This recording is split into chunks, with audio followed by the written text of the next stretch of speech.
matin, j'aimerais parler avec vous de l'école de Dieu. Et puis, il y a quelque chose d'important. Et puis, en lisant ma Bible durant cet été, je relisais avec toute une attention particulière les psaumes de David.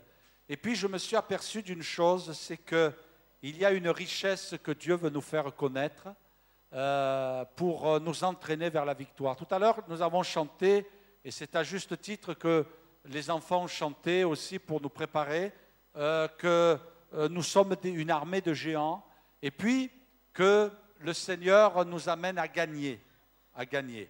Je crois que le diable veut cacher une vérité, le diable veut essayer d'occulter une vérité du chrétien parce qu'il sait que si cette vérité vous gagne ce matin, si cette vérité pénètre votre cœur, écoutez-moi bien, ne vous laissez pas distraire, si cette vérité gagne votre cœur ce matin, vous allez mettre en difficulté l'ennemi. Vous allez mettre en difficulté ses plans. Et puis, il veut essayer de vous le cacher. Il veut que vous ne compreniez pas cette vérité que je voudrais partager avec vous ce matin, que le Seigneur nous met sur un banc d'école et tout au long de notre vie chrétienne, il nous apprend. Est-ce que vous êtes enseignable ce matin? Ou est-ce que vous êtes suffisant?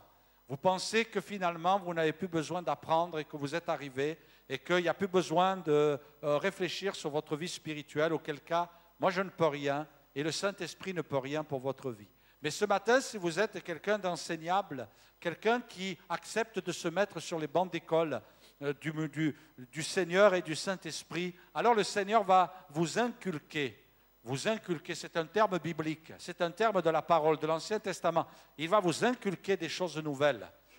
Inculquer, c'est plus qu'enseigner. Parce que inculquer, c'est faire en sorte que la personne acquiert l'enseignement qui lui est donné.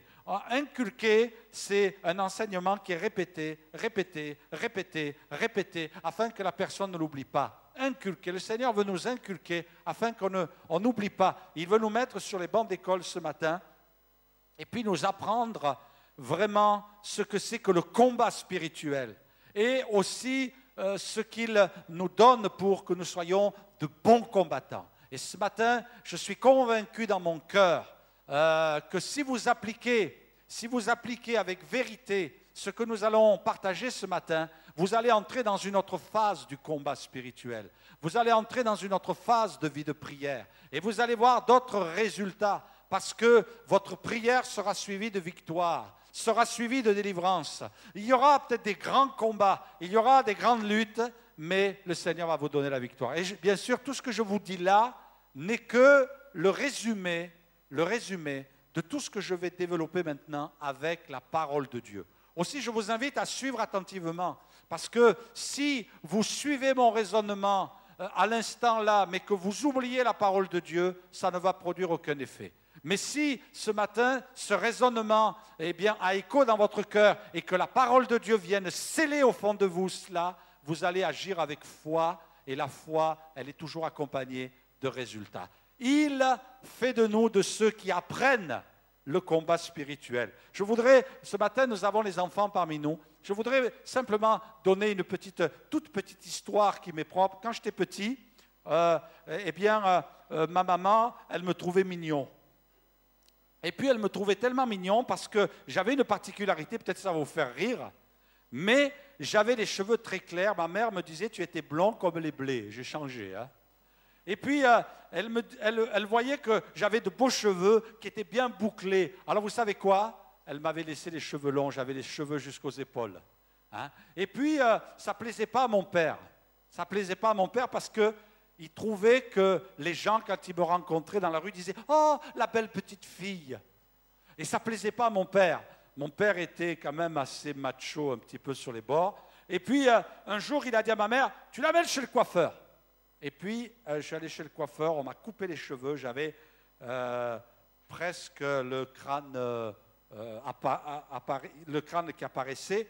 Et puis, j'avais une deuxième particularité, là mon père était content, c'est que quand j'étais petit, j'étais extrêmement gentil. Ma mère me mettait là, elle revenait 2 heures après, j'étais toujours là. Je ne bougeais pas. Moi, je vous dis ce que mes parents m'ont raconté. Hein. Ah, ça fait rêver les parents. D'avoir un enfant qui bouge plus, qui soit bien mignon. Et puis, j'avais une sœur, on lui mettait un pull en laine, elle râlait. On lui enlevait le pull en laine, elle râlait. On la mettait au lit, elle râlait. On la sortait du lit, elle râlait. Moi, vous pouviez faire ce que vous voulez avec moi. Vous me mettiez un pull à base de papier de verre, je le gardais toute la journée.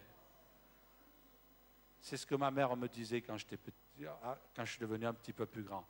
Eh bien, ça ne plaisait pas à mon père, ça.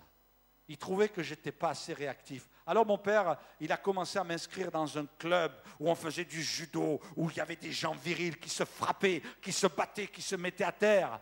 Ça, c'était parce que mon père voulait m'apprendre la vie. Mais j'aimerais vous dire ce matin, moi j'ai un papa dans le ciel qui veut faire de moi, qui veut faire de toi, et même mesdames et mesdemoiselles, ça va vous surprendre, qui veulent faire, que le Seigneur veut faire de vous quelqu'un qui va devenir un soldat viril pour lui, sur le plan spirituel, vous me comprenez bien. Notre papa dans le ciel ne veut pas nous voir là, tout mignon, tout gentil dans la vie chrétienne, inoffensif, quelqu'un qui finalement n'entre jamais dans le combat. Non, Dieu veut te mettre sur les bancs d'école et te dire, on va apprendre un cours important, tu vas apprendre la leçon, ouvre ton cahier, pour ne pas dire ouvre ton cœur, laisse la parole de Dieu s'inscrire en toi et qu'elle fasse de toi quelqu'un qui est un bon élève, mais qui va devenir un grand soldat de Jésus, quelqu'un qui va combattre, quelqu'un qui va affronter. Alors ce matin, je voudrais lire avec vous ce merveilleux psaume 18, on va le lire ensemble. Regardez ce que dira David, avec toi, je me précipite sur une troupe. Sur un, ça va.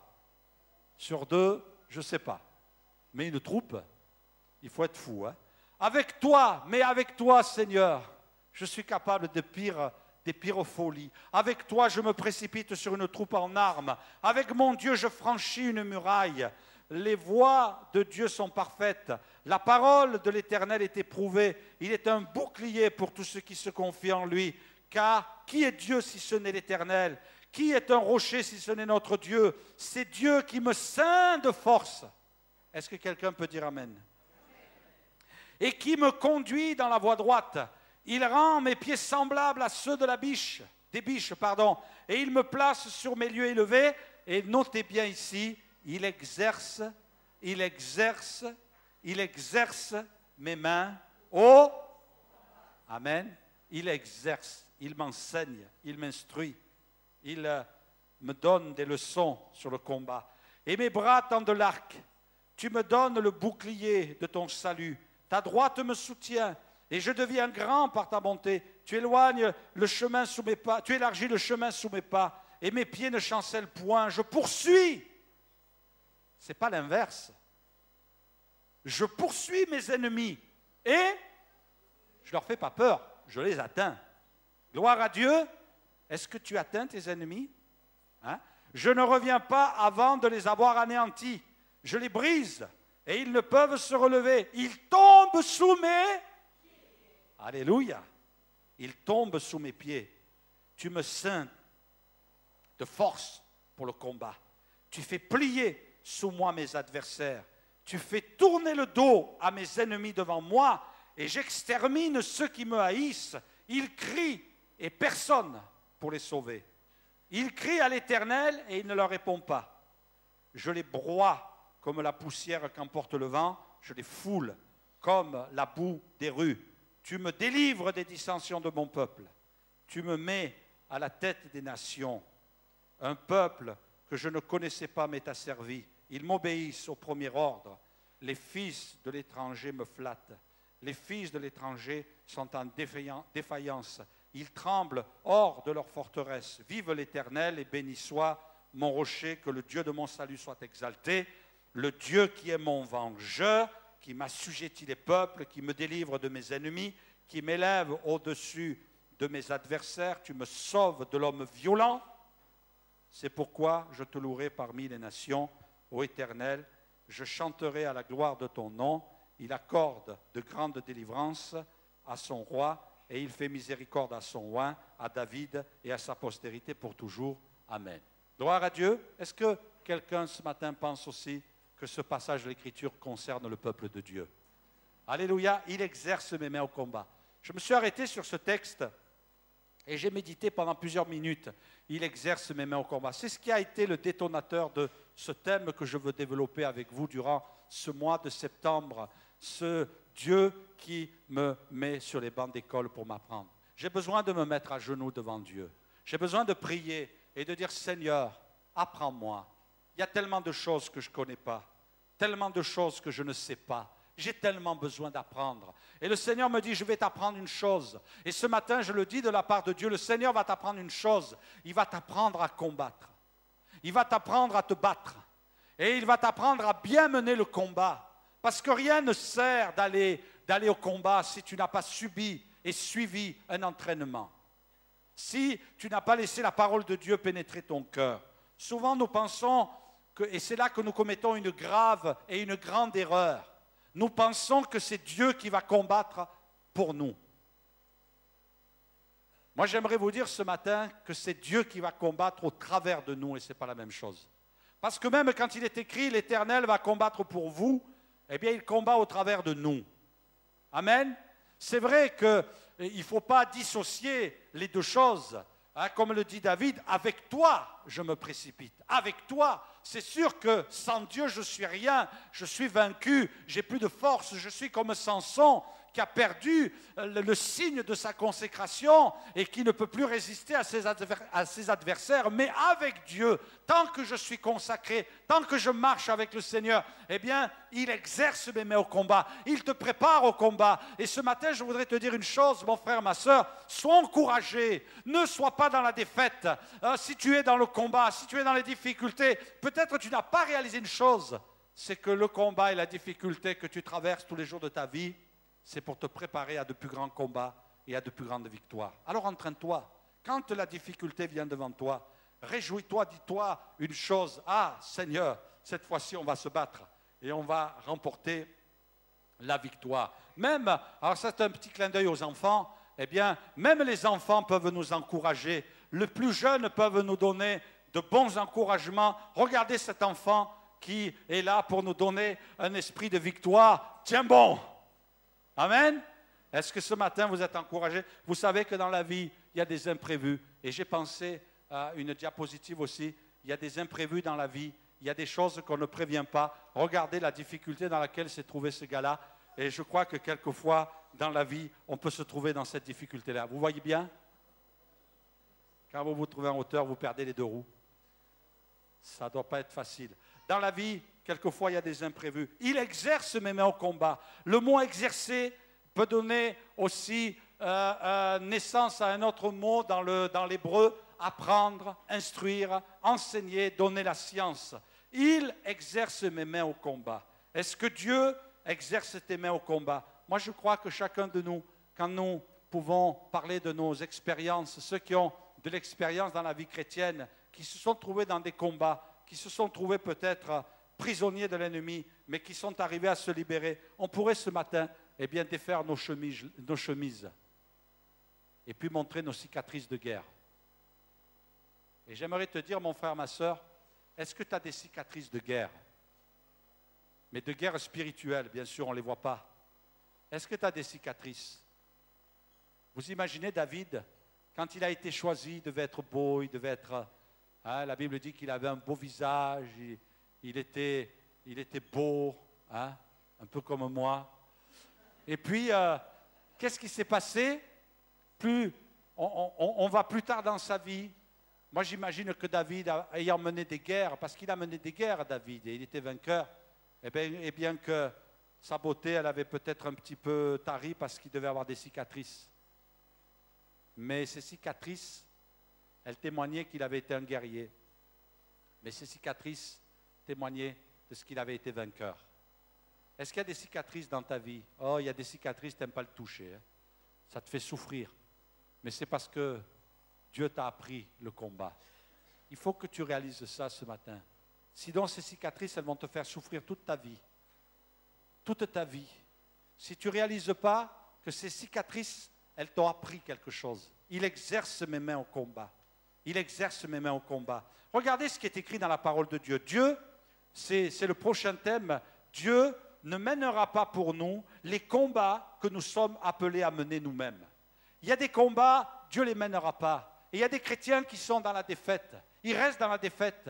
Et ils n'arrivent pas à entrer dans la victoire. Ils n'arrivent pas à prendre la victoire sur eux-mêmes. Ils n'arrivent pas à prendre la victoire sur un rêve qu'ils ont. Ils n'arrivent pas à prendre la victoire sur un défi qu'ils doivent relever dans leur vie chrétienne. Ils n'arrivent pas à prendre la victoire sur un membre de leur famille qu'ils veulent voir délivré, sauvé. Pourquoi? Parce qu'ils attendent. Et ils disent, Seigneur, combat s'il te plaît. Et puis Dieu ne combat pas. Parce que le Seigneur dit, non, c'est toi qui vas combattre.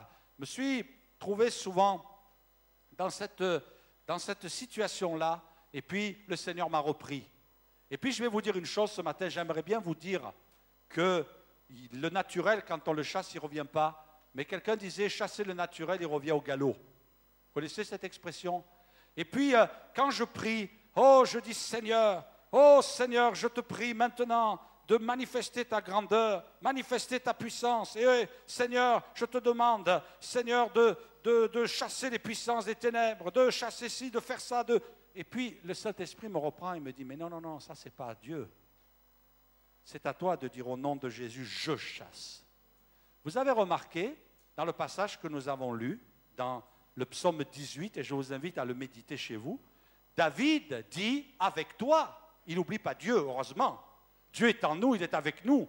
Mais le Seigneur dit, avec moi, vas-y. Et ensuite, il va dire, je. Il emploie la première personne, il ne dit pas nous.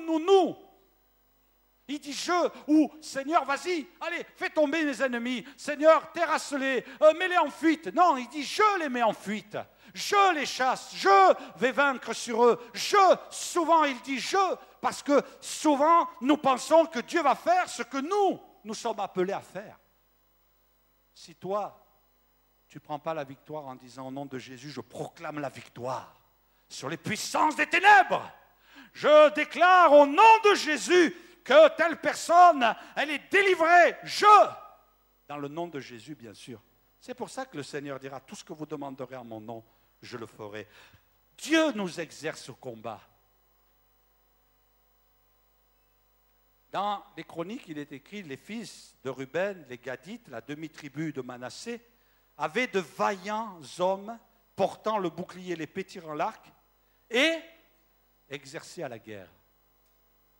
Le peuple d'Israël, moi je suis impressionné, même encore aujourd'hui, quand on dit au peuple, un jour on a interviewé une jeune fille, et on lui a dit, est-ce que tu as peur de la guerre? Vous savez ce qu'elle a répondu?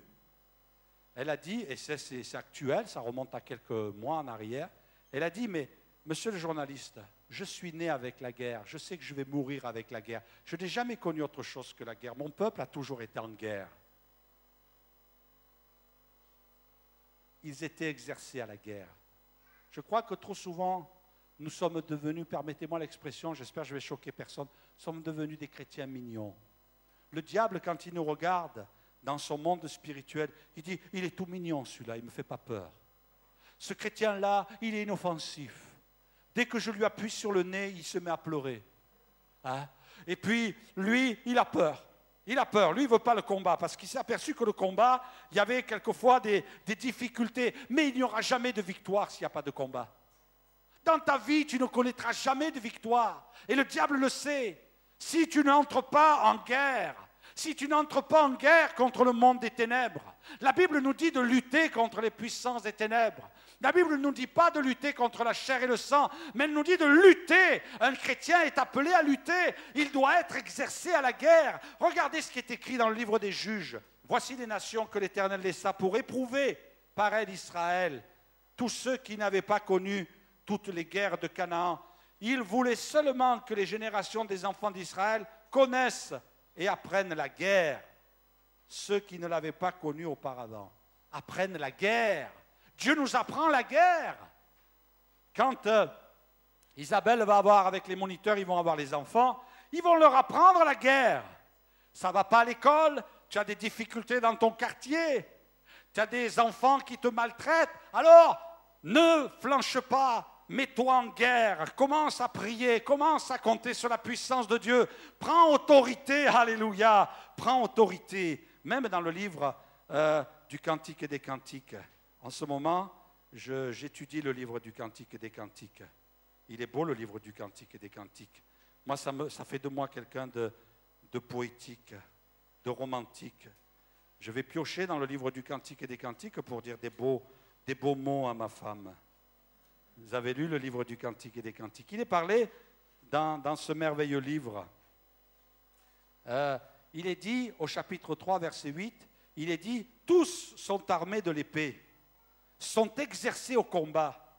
Chacun porte l'épée sur sa hanche en vue des alarmes nocturnes. » Le diable attaque toujours pour nous alarmer dans les moments nocturnes, c'est-à-dire la nuit, les ténèbres. Eh bien, la Bible dit que si on venait se frotter, vous savez que le peuple d'Israël provoque de la crainte quand même. C'est vrai que cette crainte, elle est provoquée par Dieu, moi je le crois. Hein. Mais vous savez que c'est le plus grand service d'espionnage du monde, Israël. Et c'est une armée qui est parfaitement organisée. Pourquoi ? Parce qu'ils sont exercés à la guerre, ils sont exercés au combat. Alors moi je ne vais pas parler de tout ce qui se fait sur le plan politique, mais vous savez, moi j'aime bien des fois lire le livre du Cantique des Cantiques, et ce matin, j'ai eu un petit moment où j'ai pu lire le livre du Cantique des Cantiques, et là j'ai trouvé des mots merveilleux que je voudrais dédier à ma femme. Dans le livre du Cantique des Cantiques, au chapitre 6, au verset 4, il est dit « Tu es belle, mon amie, comme Tirza, agréable comme Jérusalem. » Hein? Vous permettez que je fasse une petite déclaration ce matin? Hein?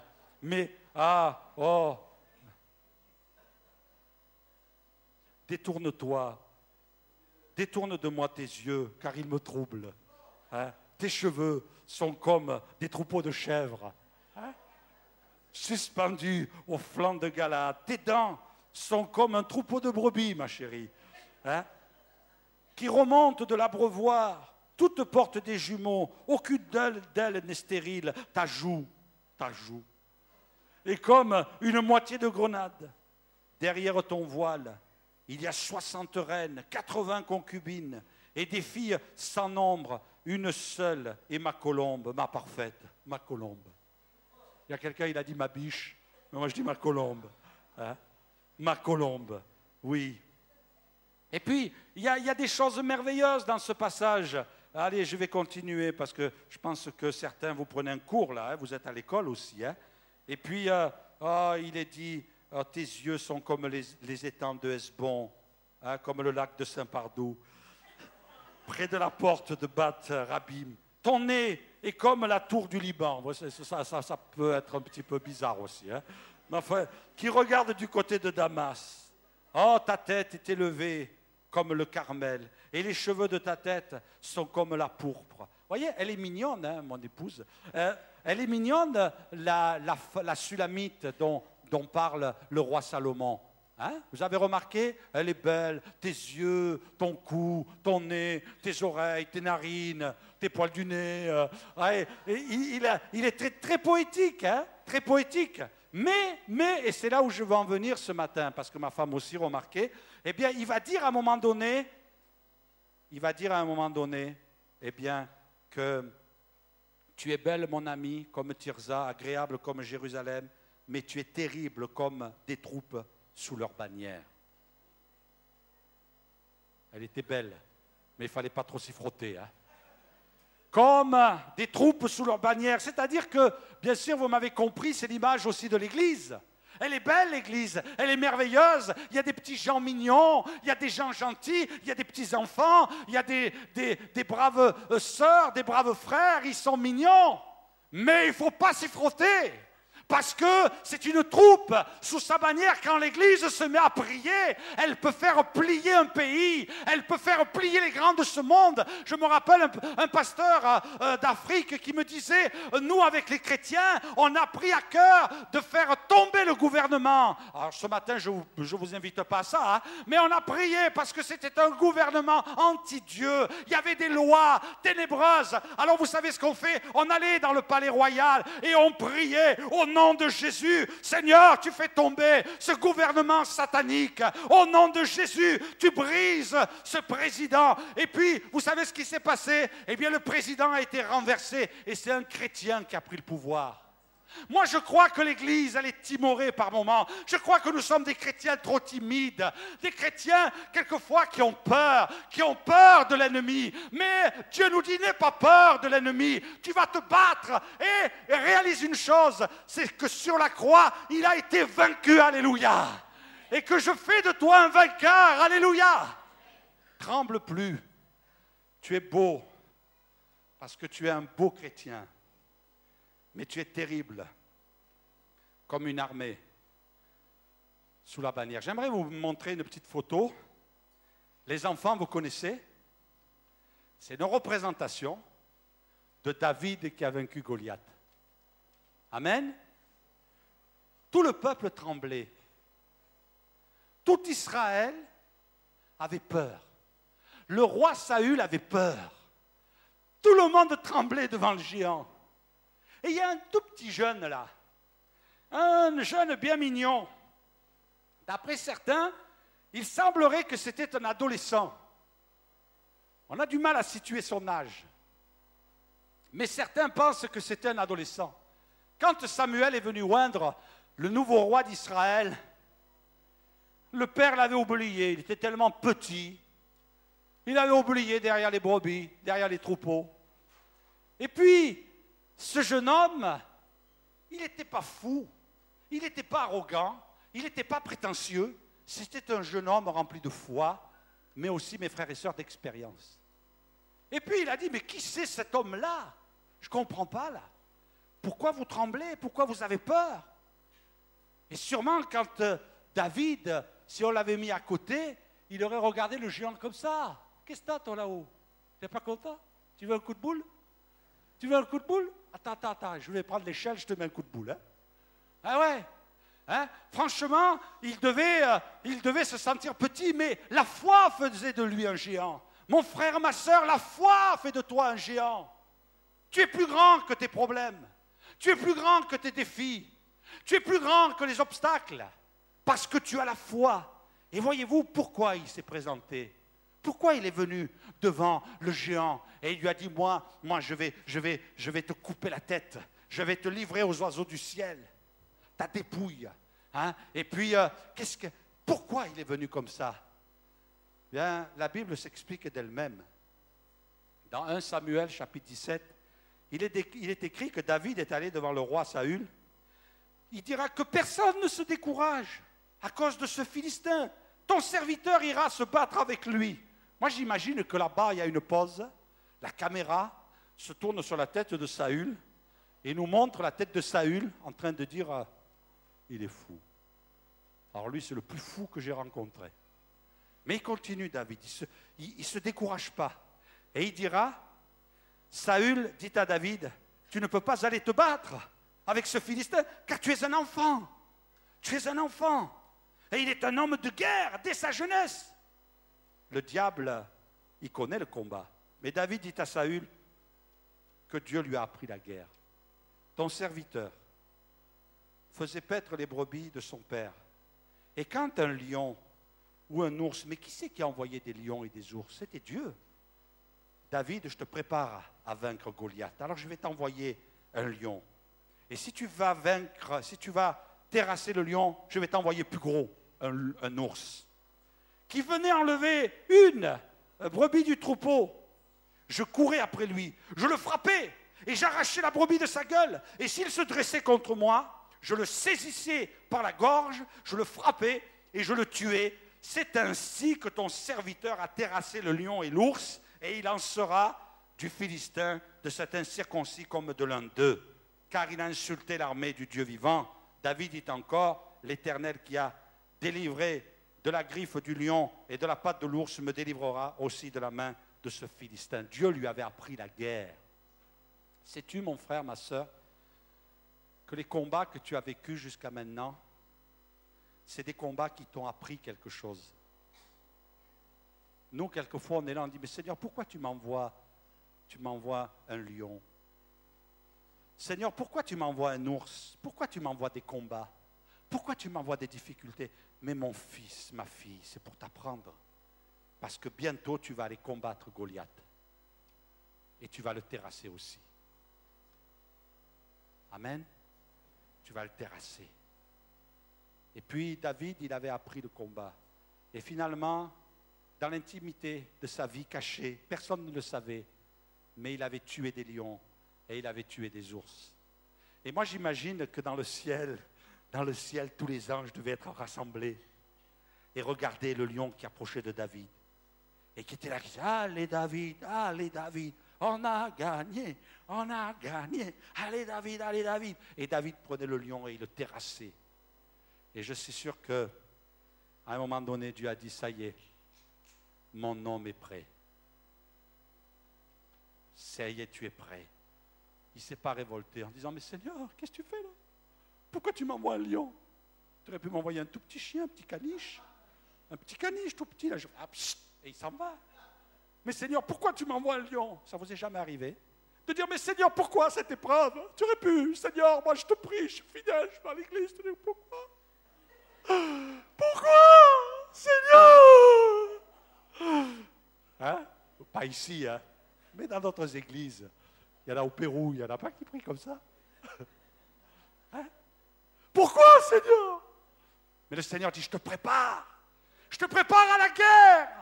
Je te prépare à vivre de grands combats, de grandes difficultés, de grands problèmes, de grands défis. Alors, sors ce matin, n'aie pas peur de la cicatrice. N'aie pas peur, bats-toi, mets-toi à genoux. Et c'est ton combat. Oh, pasteur, venez vite. Frères et sœurs, venez prier tout le monde à genoux. Devant moi, j'ai un grand combat. Et c'est vrai que quelquefois, on est un petit peu comme ça. Et ce matin, je rigole là-dessus, mais on est comme ça, les êtres humains. Mais David a vaincu Goliath. Alléluia. Il a vaincu Goliath. David écrira plus loin, avec Dieu, nous ferons des exploits. Il écrasera nos ennemis. Mes frères et sœurs, je ne voudrais pas être trop long ce matin. Ça a pris du temps. Mais pourquoi le Seigneur nous a préparés? Il nous a mis sur une estrade et il a commencé, on va passer la photo, si tu peux sauter quelques diapos. Il a commencé à mettre un casque. On va passer le soldat. Il a mis un casque sur notre tête. Il nous a donné un bouclier. Il a mis une cuirasse. Il a mis une ceinture. Il a mis une épée. Il a mis des chaussures à nos pieds. Et le Seigneur nous dit, ça y est, tu as la panoplie? Allez, je vais te mettre dans un musée, sous une cloche de verre. Et là, on va dire, voilà ce que sont les chrétiens. Non. Le Seigneur, s'il te met avec tout ça, c'est pour te dire, je t'ai donné tout ce qu'il faut. Je vais t'apprendre à t'en servir. Je vais t'apprendre à utiliser l'épée. Je vais t'apprendre à utiliser le bouclier. Je vais t'apprendre à aller dans le combat. Et je vais t'apprendre à recevoir des coups. Je vais t'apprendre à en donner aussi. Et pourquoi? Pour que tu puisses aller à la guerre. Est-ce que tu es à l'école de Dieu pour apprendre aussi que Dieu fait de toi un guerrier? Le Seigneur ne nous a pas armés de la tête aux pieds pour nous dire, allez, installe-toi confortablement dans l'église, repose-toi, et là, tu mets tes doigts de pied en éventail, ou alors tu mets une petite marguerite dans ta bouche. Le Seigneur t'a armé de la tête aux pieds, et c'est le cas de le dire, pour que tu sois un guerrier. C'est un guerrier pour Dieu, pour l'œuvre de Dieu, pour le ministère de l'Évangile. Mon frère, ma sœur, il y a trop de chrétiens, et laissez-moi vous dire ça ce matin, il y a trop de chrétiens confortables dans nos églises. On ne les voit vivre leur foi que le dimanche matin. Et puis après cela, c'est terminé. Ils ne vivent plus rien. Il n'y a rien pour Dieu. Ils ne servent pas Dieu. Ils se servent eux. Quand ils ont un problème, ils se mettent à genoux. Mais s'ils n'ont pas de problème, ils ne se mettent jamais à genoux. Le Seigneur dit, mais c'est quand que tu vas vraiment entrer dans le plan de Dieu pour ta vie? C'est quand que tu vas te lever et que tu vas entrer dans le combat? C'est quand que tu vas te mettre à bagarrer, à lutter contre les puissances des ténèbres, les repousser, mettre en déroute les œuvres de l'ennemi, proclamer la victoire de Dieu dans la ville de Limoges, proclamer le salut dans ta famille, exercer le ministère, l'appel que Dieu a mis dans ta vie. Il y a trop de chrétiens qui sont installés confortablement dans leur vie. Ils sont là armés, mais sous une cloche de verre. Et Dieu dit, mais jusqu'à quand tu vas rester comme ça? Moi, je préfère que Tu arrives dans le ciel avec des cicatrices, avec ton épée abîmée, avec le bouclier qui a été lacéré de coups, peut-être même le casque qui a pris des coups aussi, qui est abîmé, plutôt que tu arrives avec une panoplie toute neuve. Quelqu'un qui n'a jamais utilisé l'épée, quelqu'un qui n'a jamais sorti le bouclier. Le Seigneur t'appelle, il veut t'enseigner le combat. Je termine avec ce passage de Luc chapitre 10, où il est dit, les 70 revinrent avec joie, disant, Seigneur, les démons même nous sont soumis en ton nom. Jésus leur a dit, je voyais Satan tomber du ciel comme un éclair. Moi, j'imagine le Seigneur dans une grande joie. Je voyais Satan tomber comme un éclair. Tu peux nous le remettre? Je voyais Satan tomber du ciel comme un éclair. Et le Seigneur dira, voici, je vous ai donné le pouvoir de marcher sur les serpents et sur les scorpions. Je vais inviter les musiciens à venir sur l'estrade. Et sur toutes les puissances de l'ennemi, et rien ne pourra vous nuire. Cependant, ne vous réjouissez pas de ce que les esprits vous sont soumis, mais réjouissez-vous de ce que vos noms sont inscrits dans le livre des cieux. En ce moment même, Jésus tressaillit de joie par le Saint-Esprit, et il dit, je te loue, Père, Seigneur du ciel et de la terre, de ce que tu as caché ces choses aux sages et aux intelligents, et de ce que tu les as révélées aux enfants. Oui, Père, je te loue de ce que tu l'as voulu ainsi. Alléluia, je vous ai donné le pouvoir. Je vous ai donné le pouvoir. Qu'est-ce que tu fais de ce pouvoir que le Seigneur t'a donné? Qu'est-ce que tu en fais? Je vous ai donné le pouvoir de marcher sur les serpents et sur les scorpions. Rien ne pourra vous nuire. Est-ce qu'on peut vous afficher la photo, Delphine? Tu peux nous mettre la photo? Voilà ce que le Seigneur a fait de nous. Il n'est plus sur nos têtes, il est sous nos pieds, on l'a chanté tout à l'heure. Merci frère, il est sous nos pieds. Et ce matin, le Seigneur t'a donné l'autorité de marcher sur les serpents. Est-ce qu'il y a des serpents qui te marchent dessus? Est-ce qu'il y a des serpents qui sont au-dessus de ta tête? Est-ce qu'il y a des scorpions qui t'ont injecté le venin? Et tu es entré dans le combat, tu as pris des coups. C'est vrai, on prend des coups, on reçoit des coups. Peut-être on a des cicatrices, peut-être on a pleuré, peut-être on a gémi. On a dit, Seigneur, c'est trop dur. Mais Dieu te dit, relève-toi, allez, vas-y au combat. Continue à te battre, n'aie pas peur, tu prends des coups, mais tu en donnes. Et les coups que tu donnes font plus mal que les coups que tu reçois. Parce que les coups que tu donnes, il y a la force de Dieu, il y a la puissance du Saint-Esprit, il y a la gloire de Dieu. Et l'ennemi va tomber, alléluia. L'ennemi va tomber, alléluia. Ce matin, sois dans la victoire, peuple de Dieu.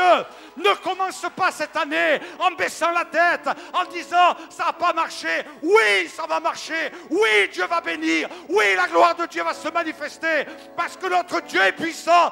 Parce que notre Dieu nous a donné la victoire. Oh, tout le monde s'écrie alléluia ce matin. Oh, gloire à Dieu. Gloire à Dieu. Dieu fait de toi un vainqueur. Sois dans la victoire ce matin. Laisse-moi terminer avec ce dernier verset. Toute arme forgée contre toi sera sans effet. Et toute langue qui s'élèvera en justice contre toi, tu la condamneras. Tel est l'héritage des serviteurs de l'Éternel. Tel est le salut qui leur viendra de moi, dit l'Éternel. Mes frères et sœurs, un témoignage. Il y a quelques années de ça, nous étions à la rue Aigues-Perse. Et puis, j'entrais dans une phase de combat. Parce que Dieu avait montré aux frères du conseil d'administration que nous devions changer de local. Et puis Dieu nous a vraiment guidés parce qu'on a bien fait. Et puis, il y a eu des gens qui n'ont pas compris, mais que Dieu a béni, Dieu a éclairé. Seigneur, ça a donné la joie de voir ces personnes être fidèles, venir dans la maison de Dieu. Mais il y en a qui sont entrés dans un combat contre moi et qui ont voulu m'anéantir. Et puis, je vous avoue que ça a été des moments difficiles, de doute. Ça a été des moments où je ne savais plus trop ce que je devais faire. Mais le Seigneur m'apprenait le combat.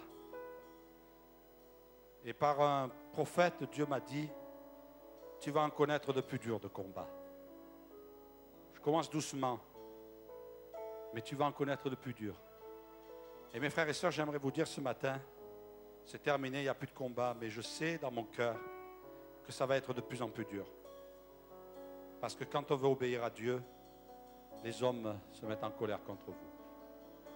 Mais moi, j'ai fait le choix. J'ai dit, je vais obéir à Dieu.